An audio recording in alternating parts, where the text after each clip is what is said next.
human trafficking syndicates. The report submitted to Parliament by Kenya's National Intelligence Service said 89 Kenyans were on the front lines of the Russia-Ukraine war as of February this year. At least one Kenyan has died, while several others have returned home injured or traumatized. The Kenyan government, which previously estimated that only about 200 of its nationals had been recruited to fight for Russia, wants Moscow to bar the conscription of Kenyan soldiers. A squabble between a gardener and the son of the former Zimbabwean President Robert Mugabe is believed to have led to the alleged shooting of a 23-year-old employee in Hyde Park, north of South Africa's Johannesburg City. Two men aged 28 and 33, including the son of the late president, have been taken in for questioning as police investigate an attempted murder case. The victim is in a critical condition in hospital. Police spokesperson Dimakato Nevuhulwi says reports suggest the dispute stemmed from the gardener failing to report for duty. The gardeners indicated that the victim is alleged to be a gardener in this particular yard. It was alleged that he didn't come to work and there was some sort of a squabble. So that will form part of the investigation, obviously. Those are the information that we'll have to follow up as to unravel as to what happened actually and what led to this actual shooting. Some political parties in South Africa have raised concern that Parliament's ad hoc committee looking into concerns of national security is causing serious delays in the work of some portfolio committees. The parties in Parliament are particularly concerned about the Justice and Constitutional Development Committee as well as Police Portfolio Committee. This matter was raised in the National Assembly Programming Committee today. The ad hoc committee has been granted 2 extensions, with its third deadline for the end of next month. Democratic Alliance Party Chief Whip George Mikalakis says some members of his party alerted him to the concern. Our members on that committee have given me a report to say that with the exception of the strategic planning since the second quarter of last year, that committee has hardly met. I do think that the ad hoc committee at the moment might have an effect on it. However, I do see that the legislation that they are processing is not moving forward, and that the bodies that they have to oversee in the Justice Committee are incredibly important. South Africa's Health Minister Dr. Aaron Motsoaledi has told the Portfolio Committee on Health that government has put in place contingency plans to provide ARVs to treat people infected with HIV and AIDS. Motsoaledi says this is to ensure uninterrupted supply of these medicines after companies that were supplying them were placed on business rescue. The first question you ask us is contingency plans to secure uninterrupted ARV supply. I need to put it up front, Chairperson, that no one is to force us to make sure that there is a secure uninterrupted ARV supply. No one in the country is to force us, because we know it more than anybody else, because we run the system. I am saying so, Chair, because when you conduct the world's biggest HIV counseling, testing and treatment campaign in the world, everybody is looking at you. But also, if you make a slip and something wrong happens, many people will suffer. Lastly, a South Korean court has sentenced the former president Yoon Suk-yeol to life in prison. Yeol was found guilty of masterminding an insurrection linked to his December 2024 attempt to impose martial law. Prosecutors had sought the death penalty in the case, which was closely watched in a deeply divided country. It is the most consequential of series of trials for the ousted leader. Now recapping on your top stories, a total of 1,000 Kenyans have been recruited to fight for Russia. This is according to a Kenyan intelligence report that details a network of rogue officials allegedly colluding with human trafficking syndicates. The Kenyan government had previously estimated that only 200 of its nationals had been recruited to fight for Russia. Channel Africa News, I'm Onele Tsinzi. SABC News. The African perspective. And coming up in your sports news this hour, the FIFA World Cup is sold out. That's according to FIFA President Gianni Infantino, while Matchroom as well as DAZN sign a new boxing deal for the year 2026. I'll tell you more at 4:30. Connecting Africa to the world. Africa in Business with Thami Ngubeni brings you the latest insights on Africa's economy. It has gone exactly 6 minutes after 4 p.m. A very good afternoon to you, Africa. Welcome to you, Liberia, Morocco, Libya, Western Sahara, Tunisia, Burundi, Gabon, Democratic Republic of Congo. Good afternoon, Africa. Welcome to Africa in Business on Channel Africa. I'm Thami Ngubeni. Coming up this hour, Nigeria's Delta Protection Commission launches an investigation into Temu over suspected data breaches. And Nedbank's Netfin Health Index shows that the financial health of working South Africans has improved for the third year in a row. Stay tuned to Channel Africa. Stream us on our new and updated website, channelafrica.co.za. We begin here this afternoon with the Southern African Alcohol Policy Alliance. They coordinated a march to Parliament in order to call for the National Treasury to implement an additional tax on top of the regular sin tax already in the annual budget speech.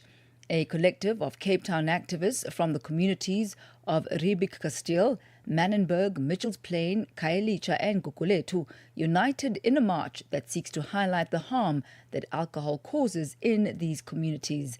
Thando Ntunjwa reports.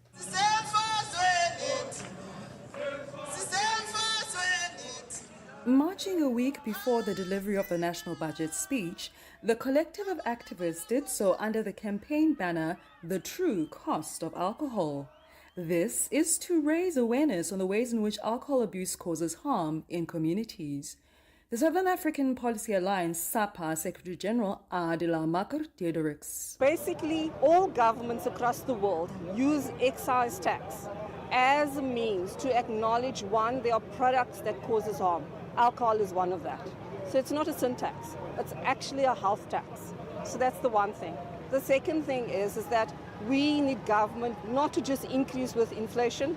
We're asking government to increase with inflation plus 6%, because just increasing it by inflation doesn't allow it to meet the cost that we are currently spending as a country on alcohol harm. When the Father comes, he comes not to give food to the children, but he comes to harm under the influence of alcohol.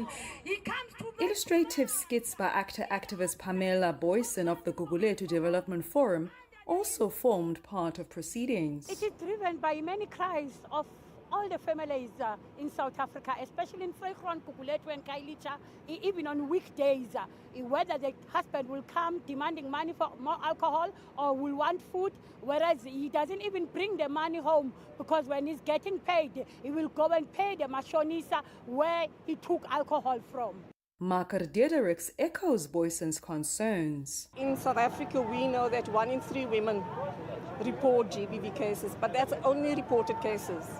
Of the women that report GBV to the police, we know that 60% of them say that their partners used alcohol at the time of the violence. So just on that, I think in December we saw that the road crashes on South Africa was a particular problem. That's why we saw that the Parliamentary Committee on Transport called for 0% or zero-based BAC, basically saying that people shouldn't be allowed to drink and drive on our roads. A digital activist, Dumi Sonle, who is also a SAPA ambassador, handed over the collective's memorandum of demands to Parliament's Portfolio Committee on Finance. When we are in Parliament, these are quite decision makers.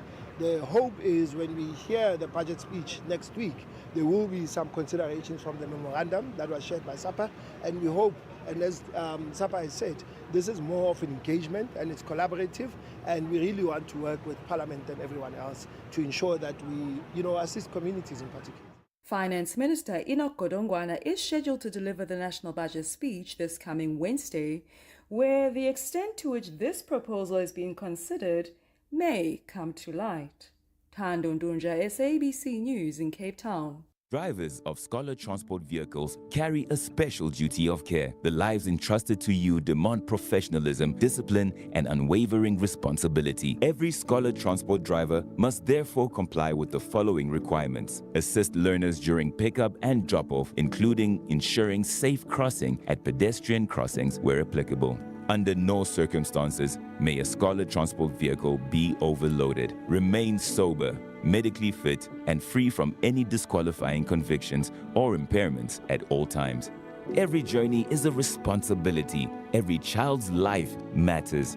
Issued by the Department of Transport. Africa means business. Tune into Africa in Business with Thami Ngubeni for the future of the African economy. Channel Africa, the African perspective. It has gone exactly 12 minutes after 4 p.m. Central African Time. We turn our sights now to Nigeria, where the Data Protection Commission, the NDPC, has opened an investigation into Chinese-owned e-commerce giant Temu for suspected data law violations. The country's data watchdog says concerns over Temu's data processing practices, including online surveillance, opaque handling, cross-border transfers, and possible breaches of data administration rules triggered the investigation. The probe could result in legal penalties in one of Africa's biggest markets. For more on this, we joined on the line by Dr. Adebunmi Adiola Akinbo, founder of Digital Space for Digital Governance, custodian of the DNS School for Digital Governance Fellowship. A very good afternoon to you, Doctor. Thank you for joining us on Africa in Business. Thank you for having me. Good afternoon, everyone, to our listeners. So, Doctor, the Nigeria Data Protection Commission has opened a probe into Temu over these alleged data breaches. How significant is this move in the broader context of digital regulation in Nigeria? And dare I ask, how did they pick this up? What flagged this to the Commission? Okay, so thank you for having me once again, and good morning, good afternoon, and good evening to anyone who is listening to us. How significant, you ask?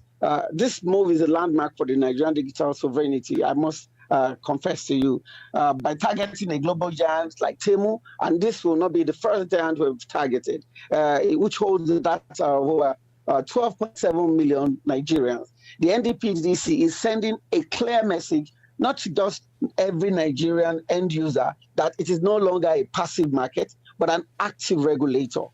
If you understand that there was a 32.8 million fine on Meta last year, and there's a probe that was elicited on the Data Protection Act for 2023. It isn't just a document. Did you get what I'm saying? It isn't just a document. It's a functional tool being used to hold the world's largest tech companies accountable to Nigerian standard. And be that as it may, NDCPC flagged this specific area of concern within the NDPA 2023 document under the Nigerian Data Protection Act, which is, of course, data minimization, Section 24, which requires platform to collect only what is strictly necessary. These are concerns, and there are many concerns that Temu may be over-harvesting user information.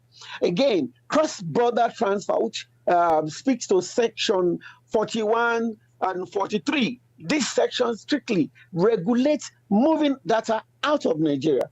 The probe is looking at whether Nigerian data is being transferred to servers outside country, especially in China, without adequate legal safeguards. And then to put a cap on it, transparency and accountability under the Act. The Act says companies must provide clear, easily accessible privacy policies. These investigations suggest Temu's data handling remains opaque to the average end user. And of course, in Africa, especially in Nigeria, taking the end user very, very seriously is very key to the growth of data protection.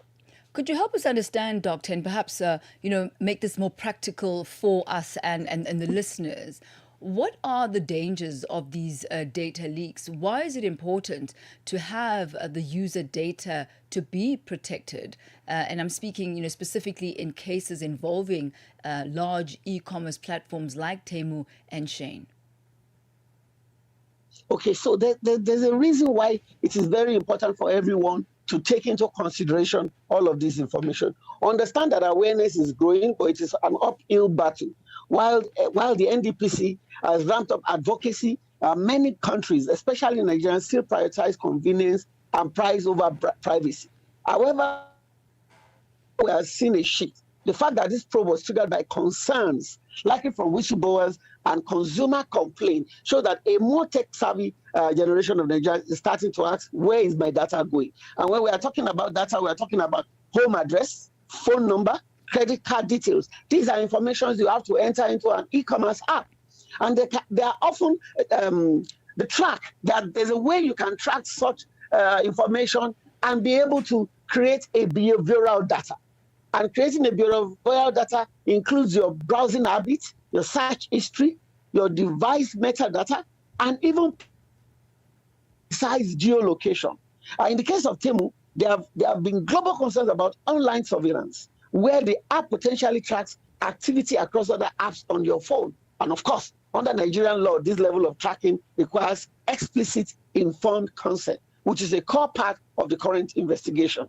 So could one say, Doctor, that the Nigerian consumers are now more aware of their digital rights under the new data protection framework? Is this an indicator of such? Well, I can still not say that is an indicator for so many good reasons. This all started in 2023. Prior to 2023, we did not have a commission that could go all out like this and face the big tech. However, this is a starter in a way to encourage people. I believe it will encourage better compliance when the average end user gets to understand that people like you are going all out to inform the general public about what is happening concerning public data protection. And of course, small investors don't fear regulation. They fear unpredictable regulation. So clearly, enforcing the Nigerian Data Protection Act is a form of creating a predictable legal environment. A tech company would rather operate in a market with clear rules of the road than one where the legal landscape is the wild, wild west, where anyone can, shoot anyone down. It tells foreign platforms, you are welcome to 200 million customers, but you must respect their constitutional right to privacy. And again, using such medium as yours, it engages and equips the average end user to be prepared and informed that their data will be protected at all times. So, Doctor, if these breaches are indeed confirmed, what does this mean for consumer trust in foreign-owned digital platforms operating in Nigeria?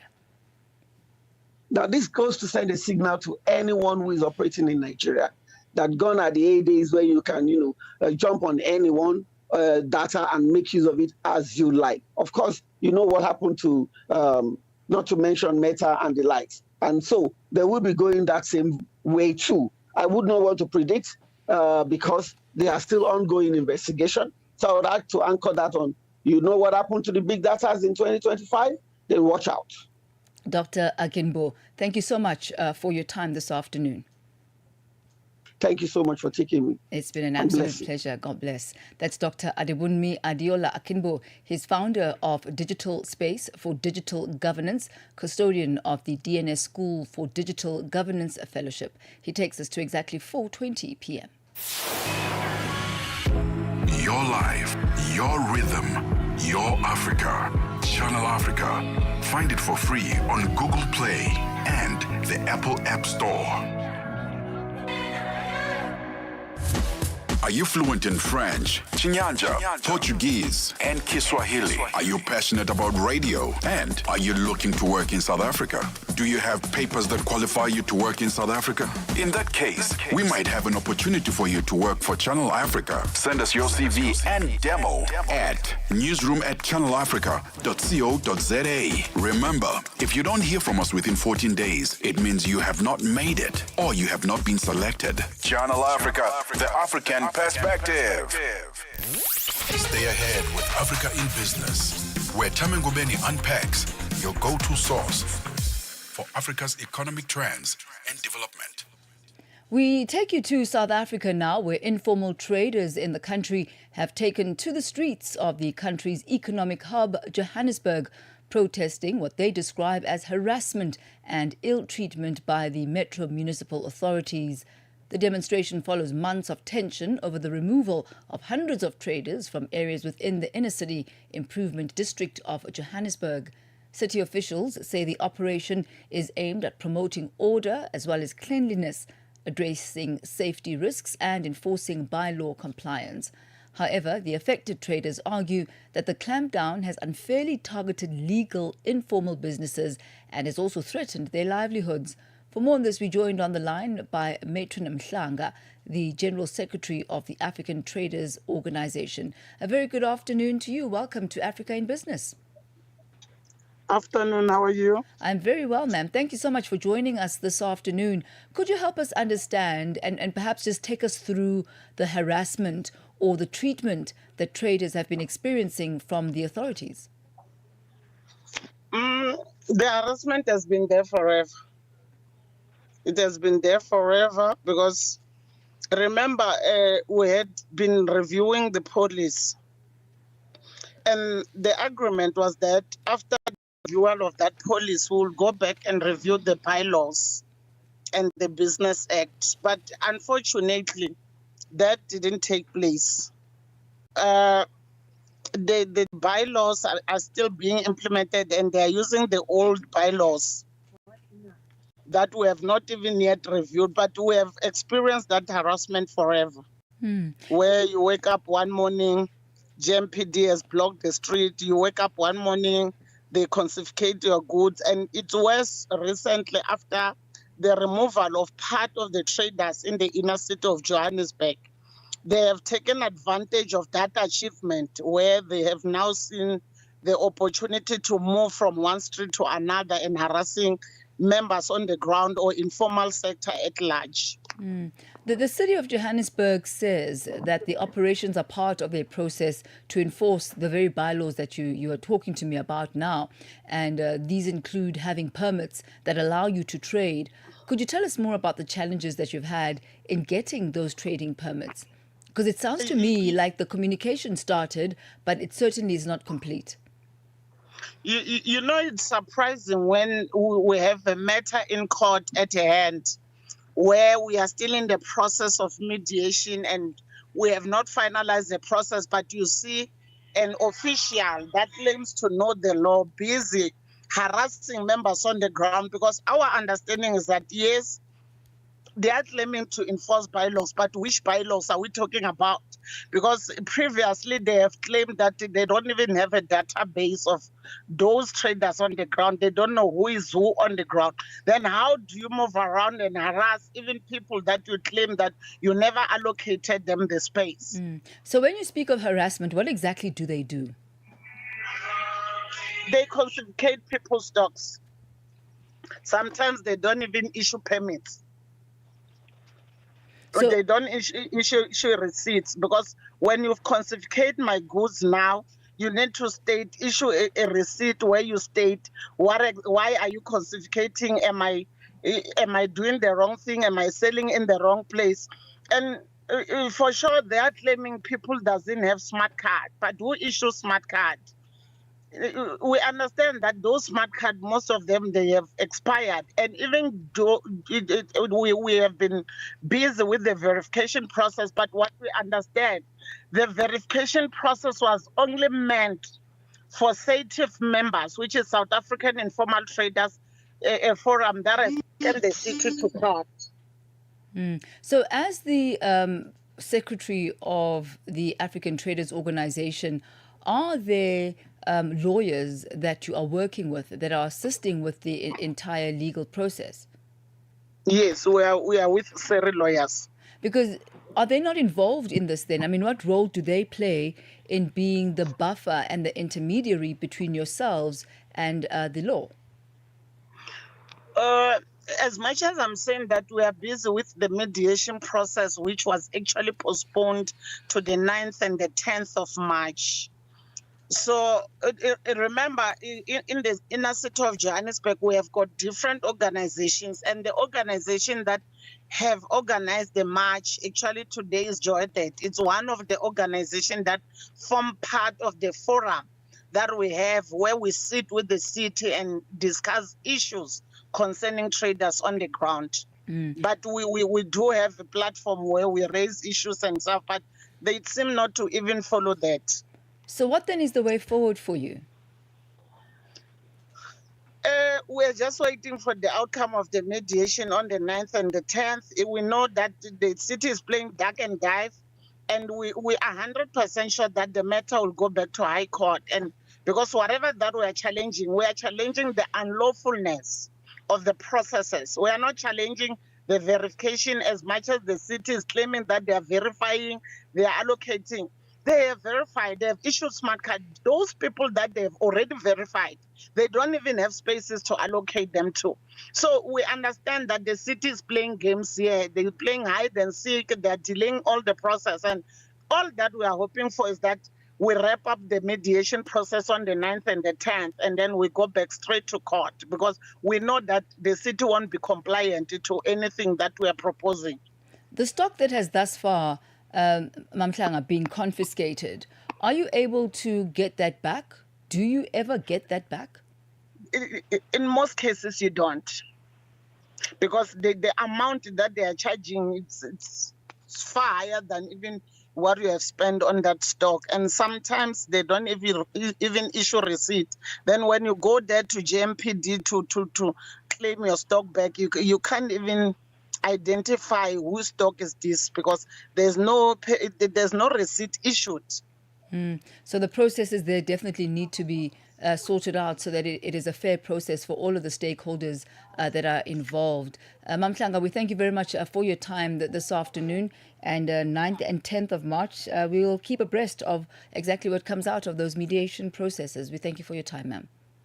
Thank you very much. Thank you. That's Matron Mhlanga, the General Secretary of the African Traders Organization.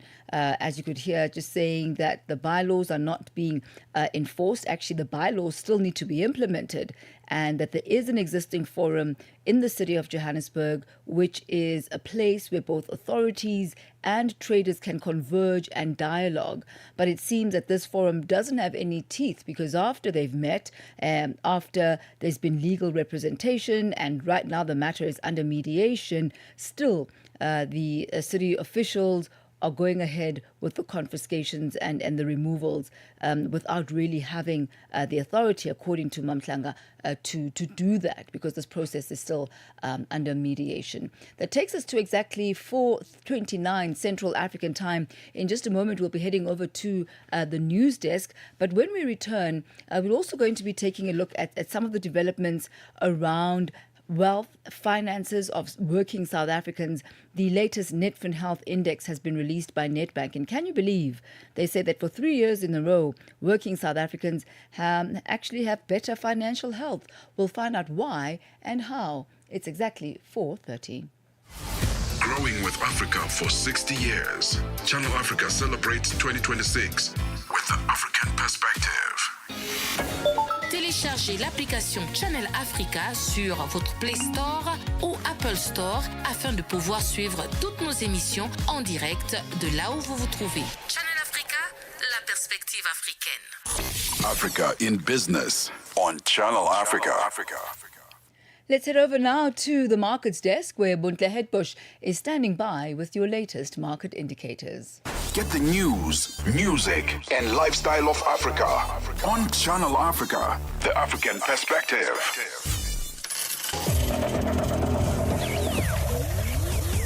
Business news on Channel Africa, the African perspective. Thanks, Thami. Good afternoon. And our final look at the indicators this afternoon. $1 is trading at 16 Rand 2 cents in South Africa. In Botswana, it's trading at 13.3. In Namibia, it's at 16 Namibian dollars 2.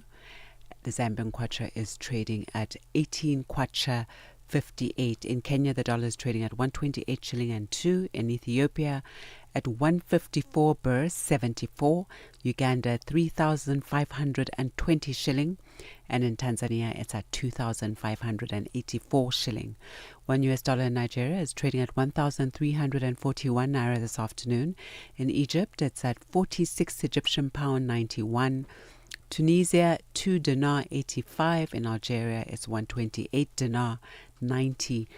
In Morocco, the dollar will cost you 9 dirham 2 this afternoon. In Angola, it's at 912 kwanza, while the Congolese franc is trading at 2,246 to the US dollar. Looking at commodities, gold is trading at $4,995 per ounce, platinum $2,074 per ounce, while Brent crude oil has inched up to $71.56 a barrel this afternoon. And that's your indicators. For any business stories that you'd like to share with us, please do send us an email to newsroom@channelafrica.co.za or give us a call on +2711 714 4459. For the Channel Africa Business Desk, I am Bontle Hetbush. Business News on Channel Africa. The African Perspective. And for the latest from the business of sport, a very good afternoon to you, Musibudi Makura.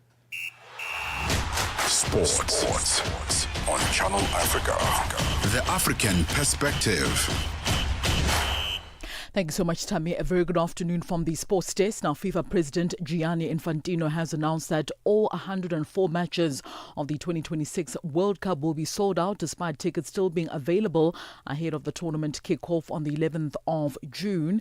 He revealed as well that FIFA have received an astonishing 508 million ticket requests in just 4 weeks for approximately 7 million available tickets. Requests during the main sales phase in January originated from over 200 countries. 77 out of these 104 matches have received requests for over 1 million tickets. Every match is already sold out. We keep some tickets back for some last-minute sales, of course, but every match is sold out.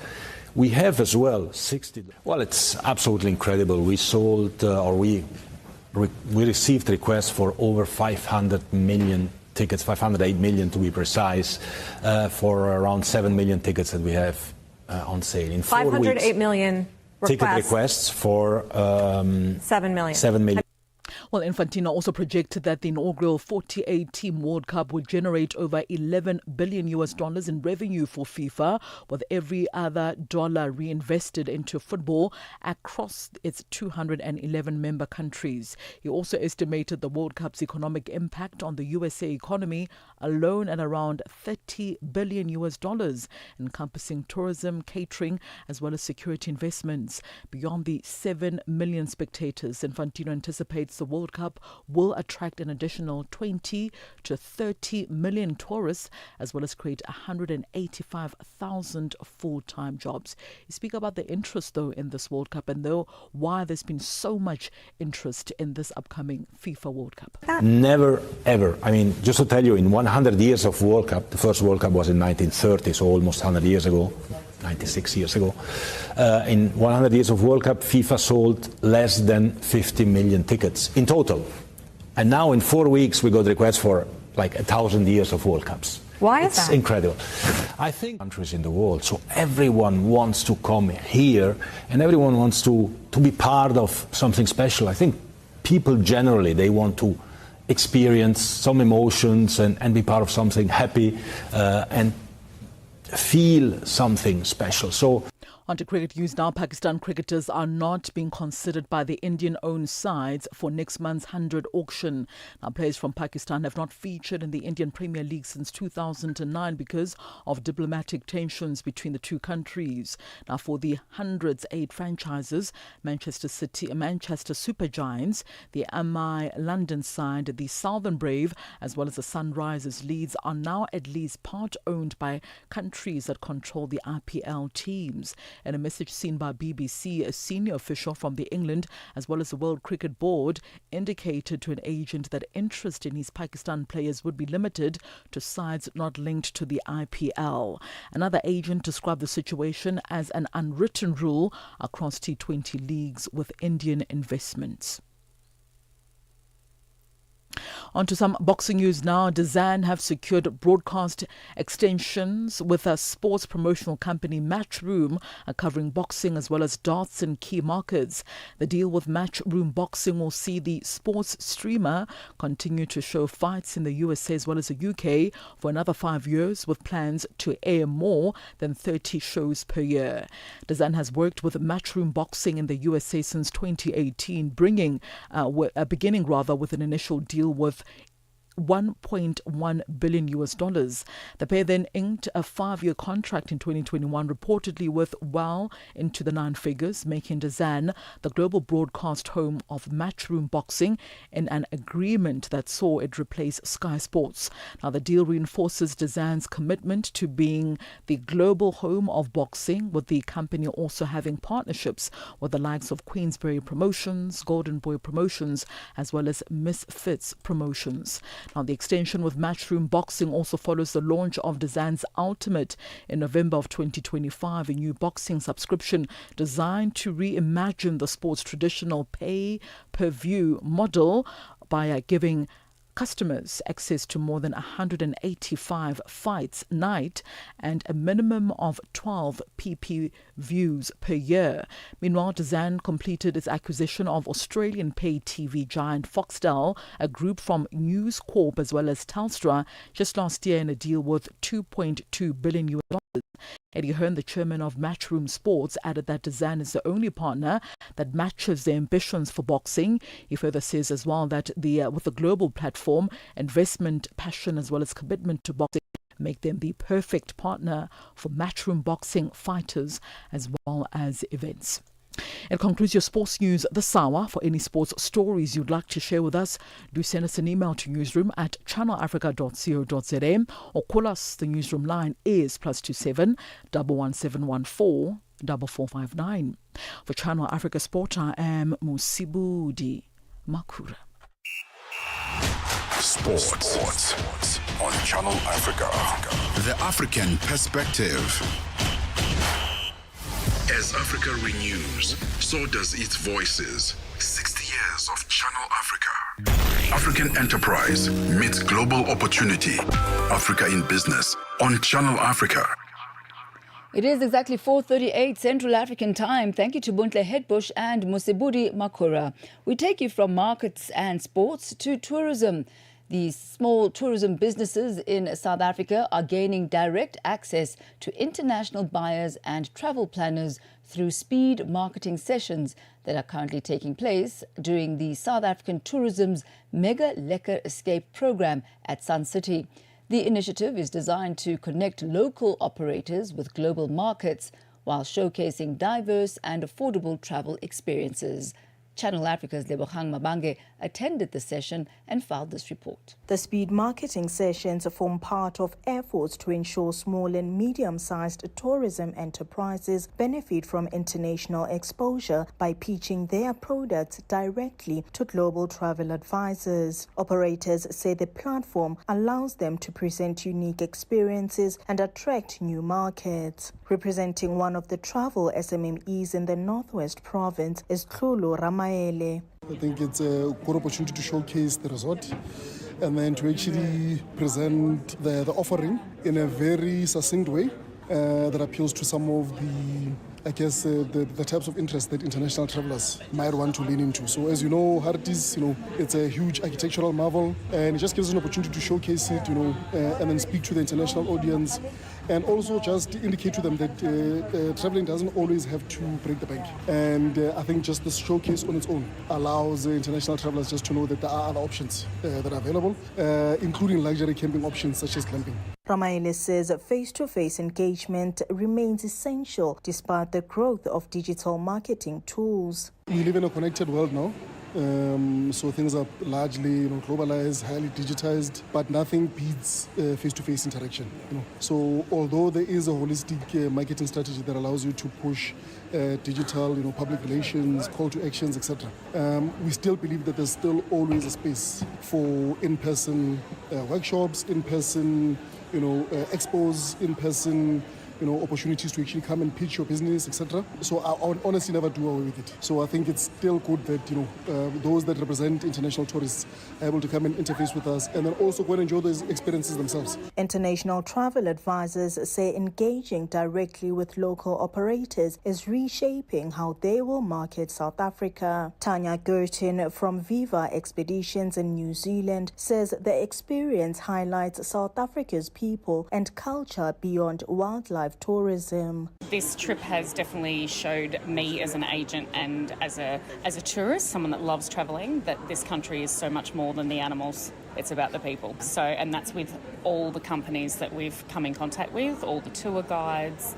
all the people in the hospitality venues, down to the people clearing your tables. Everyone is amazing, beautiful. I will be encouraging my clients and trying to make them understand that this country is more than elephants and lions. Travel planners say the experience also provides reassurance they can pass on to clients concerned about safety. Melanie Gray from Travel Managers in New Zealand explains that first-hand experience helps dispel safety misconceptions. I think this experience is invaluable for publicising how safe South Africa is in New Zealand and Australia.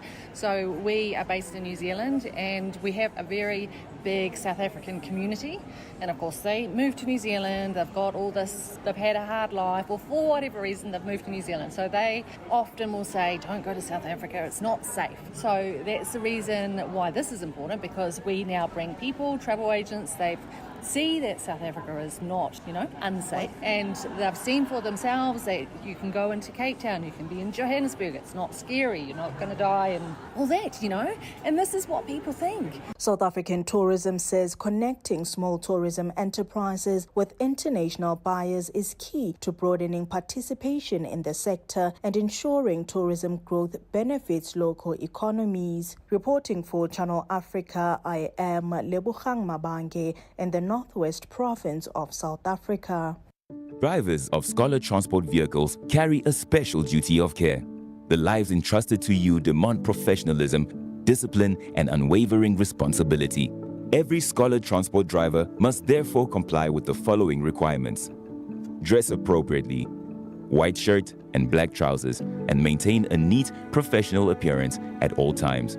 No loud music during the beginning and the end of the journey is allowed.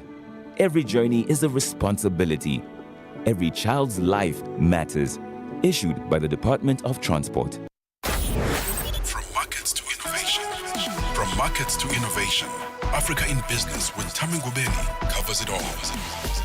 With Africa's future in focus, Channel Africa, the African perspective. It is exactly 4:43 Central African Time.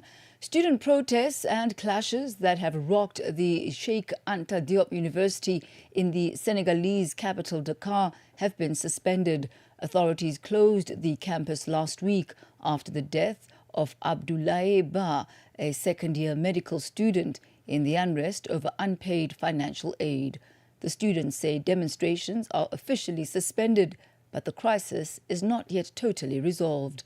Ndlandla Mahlangu reports. The cause of death of medical student Abdoulaye Ba remains unclear. On February 9th, police descended at the university's campus in the capital Dakar following several days of students' demonstrations which had shaken the West African nation. His autopsy reports list several injuries to the chest and skull complicated by massive internal bleeding. The student collective at the Sheikh Anta Diop University insisted last week that Ba was brutally tortured to death by the police. But the Dakar court's prosecutor on Tuesday rejected that account, insisting that Ba had not been beaten but jumped from the 4th floor of Pavilion F. Dr. Yankuba Seidi, lecturer from the University of Dakar, says the university regrets what transpired. This was visible in the communique which already was released. The Vice-Chancellor and the delegation, they went to pay a visit to present their condolences to the family of the young student Abdoulaye Ba. The Vice-Chancellor went there with an important delegation and to show their sympathy, their compassion, their condolences, which was sent to the family of young Abdoulaye Ba. So the university regretted what happened, and the Vice-Chancellor said he's committed to bring the two sides to discuss and find a common ground so that the activities could very quickly resume and for us to forget these troubles which we've been hit with over the past days. Senegal's university calendar has been repeatedly disrupted by several years of prolonged closures following periods of unrest lasting for months and causing academic years to overlap.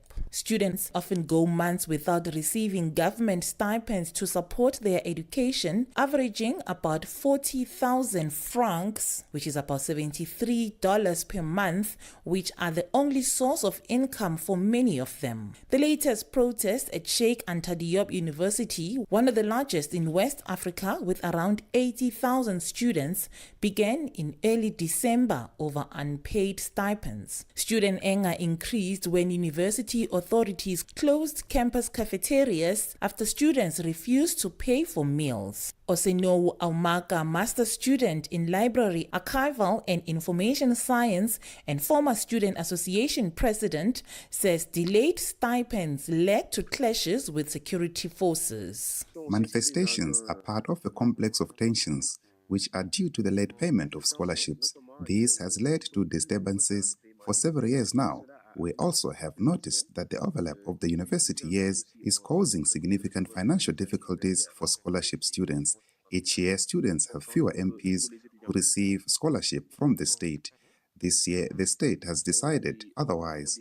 That is, it has implemented reforms so as not to pay for the last month. So violence culminated during these interventions by law enforcement on campus. And following these demonstrations, clashes were also reported as well as injuries. Unfortunately, these events also led to the death of student Abdoulaye Ba, a tragedy that aroused great emotion in the country. According to the authorities, the death is described as a tragedy, and low-ranking police officers were recognized on the side of the students. On the other hand, incidental organizations also accuse law enforcement of excessive use of force. It should also be announced that the suspension of observatory courses until a new order, but recently also the Academic Council met and decided to resume pedagogical activities. But what simply blocks is that students may not be able to resume classes without having either lodged or eaten, because until now, the course has not come out to communicate for the reopening of the social campus. He says it's still not clear when classes will resume. So today, well, the emotion is legitimate, and the central question remains that of dialogue, of university governance, but also of structural responses to the social demands of the students. That's it. Now I think the blood has been shed. There may be 3 leaders left, delegates, friends, who are still among the judges. So the causes have been disrupted, and the situation remains very, very fragile. The demands related to the scholarships and social conditions have not yet found a definitive solution. So we can say that the demonstrations are officially suspended, but the crisis is not yet totally resolved. Rights groups, including the Senegalese League for Human Rights and Amnesty International Senegal, have condemned what they described as the disproportionate use of force by police. Reporting for Channel Africa, I am Ndlandla Mahlangu in Johannesburg. This Friday on The Upside. Hi, I'm Super Hot 6 Mabuse. We are bringing heavyweights in the studio. You'll be listening to Channel Africa, and I'll be talking about my gigs, my future, and what I've been doing in the recording studio. So tune in on Channel Africa 1514 to hear all the things that I'm talking about. If you care about the music of Africa, this is the place to be. On The Upside, 1 to 4 p.m. Central African Time.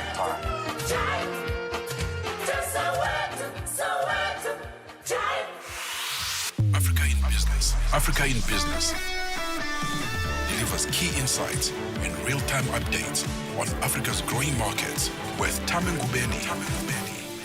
The African Perspective on Channel Africa. Channel Africa. It has gone exactly 4:50 Central African time. We say bonjour to Joël. Bonjour, as bonjour à toi, she Thami. throws ahead for African business coming up in just a moment. Not Africa business. Of course, we are in Africa in business. Vue d'Afrique coming up. Merci beaucoup, merci, bonjour à tous les auditeurs. Et donc sur Vue d'Afrique, tout à l'heure, il sera question du Nigeria. 8 soldats tués, 23 blessés et une base militaire incendiée. Même cas de figure au Burkina Faso, où entre 60 et 70 personnes ont été tuées samedi dans la région de Fadagourma lors d'une attaque ayant visé une base des unités combattantes des eaux et forêts. Et en deuxième partie, ce sera le sport avec Jolino Sungu. Il sera question notamment du football, le tournoi de l'UNIFAC des moins des 17 ans en RDC. C'est tout à l'heure sur Vue d'Afrique. Merci Thami. Merci beaucoup. That's Joel coming up at the top of the hour. Channel Africa 1060. 6 decades of stories, voices, and vision. Now, the 2025 Netfin Health Index released by Nedbank indicates that the financial health of working South Africans has improved for the third year in a row, reaching a score of 56.4 out of 100, and that's up from 54.8 in 2024 and 53.1 in 2023. While the index highlights stronger day-to-day money management among workers in 2025, confidence in long-term financial security remains inconsistent. To unpack this further, we joined on the line by Dr. Frank Magwegwe, Nedbank Executive for Financial Wellness and Advisory. A very good afternoon to you, Doc. Welcome to Africa in Business.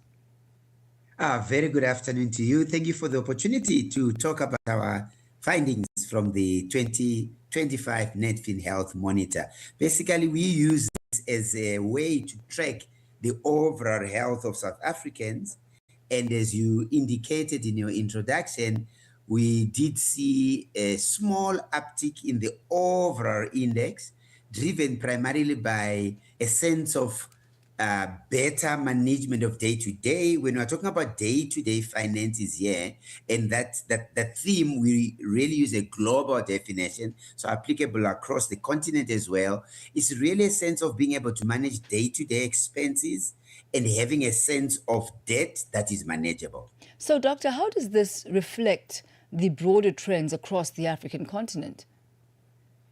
It touches on interesting trends we are seeing both in South Africa and across the continent. Let me quickly touch on three. The first one is the continued efforts across the continent for financial inclusion. What do we mean when we talk financial inclusion? We are talking a few things. Firstly, access to financial services. The definition used to be access to a bank account, but over the last few years has really been broadened to access to general financial services. It could be a bank account, it could be insurance, it even could be mobile money, right? And when individuals have increased access to financial services, we would then report a country across the continent that has improved levels of financial inclusion. And we know that financial inclusion directly improves financial education, because you start engaging with insurance, you start engaging with banking products, and out of that, we see an improved confidence in ability to save money, perhaps put a bit of money aside, or access to credit should one need credit. And therefore it makes sense both in the Netfin Health Monitor as well as what we see across the continent. Improving financial inclusion leads to this confidence on day to day. That's one aspect of it. Right. I'd like to find out about the positive shifts that you are seeing in spending and saving behavior and how these compare regionally.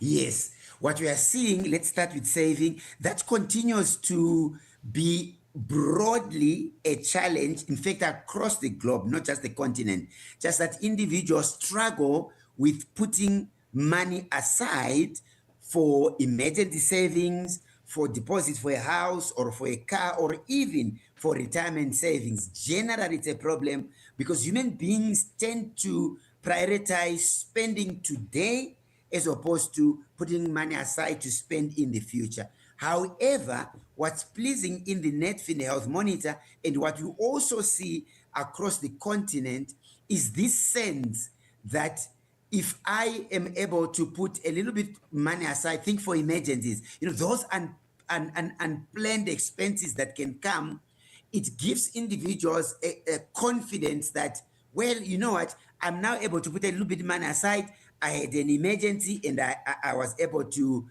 dip into those monies and they helped me. So it's almost like we need to develop the habit of saving, and that's what we see in the Netfin Health Monitor and across the continent, that once someone has been able to see the benefits of having a little bit of money aside and it comes handy, that helps with developing this habit of saving. If we come to your question on borrowing is quite interesting in that often individuals across the continent borrow for businesses, to start a business, borrow for their own day-to-day needs if the cash flow is not adequate. What we are seeing is a sense that one can't really run their finances well with zero levels of borrowing. So almost an acceptance that borrowing is part and parcel of life. What I need to do as a consumer is to make sure that I borrow in a way that makes it manageable, firstly. Secondly, and perhaps more important, in a way that helps me to improve my financial health. Imagine borrowing for education, for a family member, or for oneself. Imagine borrowing to start a business. So that's quite pleasing for us at Nedbank to see that people don't have this attitude of, I don't want debt at all. And we also see that across the continent, especially where Nedbank operates across the continent. So there's a shift in mindset towards using debt to improve well-being as opposed to only use it for consumption. Hence, that day-to-day score on both savings and borrowing had a nice uptick. And Dr. Frank, as we wrap up this afternoon, I wonder what it is that needs to be done. You did touch on it as far as the changing of behavior and habits, that once one has had a positive experience due to an outcome from having saved, they're more likely to then pick up the habit in the future. But what specifically needs to happen next in South Africa to strengthen this long-term financial wellness, not only in South Africa really, but across the African continent? I think three things, and you really raise a fantastic point around what all financial services providers across the continent should aim to achieve for consumers. So firstly, continue to invest in financial education, but not just financial education that is fit for purpose, that finds me where I am, whether I'm thinking of starting a business, or I'm thinking of reducing debt, or I'm thinking of investing for my own education. So fit for purpose financial education that changes behavior, that is quite important. Two, providing role models that demonstrate that improving financial education can indeed shift behavior. I think that's quite important. People want to see people related or relatable rather when they are being told stories of the importance of financial education. And that applies really across the continent. Thirdly, for our continent, and most importantly, we have benefited from the digital explosion that has happened on the continent around mobile money, and all these various platforms. And what we need to do is to embed financial education on those platforms. I want to give you a quick picture. Unfortunately, Dr. Frank, I would love for us to continue our conversation a little bit longer, but time not on our side. But what amazing information. Thank you for unpacking that up for us. It's been an absolute pleasure. That's Dr. Frank Magwekwe, the Nedbank Executive for Financial Wellness and Advisory. That's how we come to the end of Africa in Business for this afternoon. Over now to Vue d'Afrique at the top of the hour.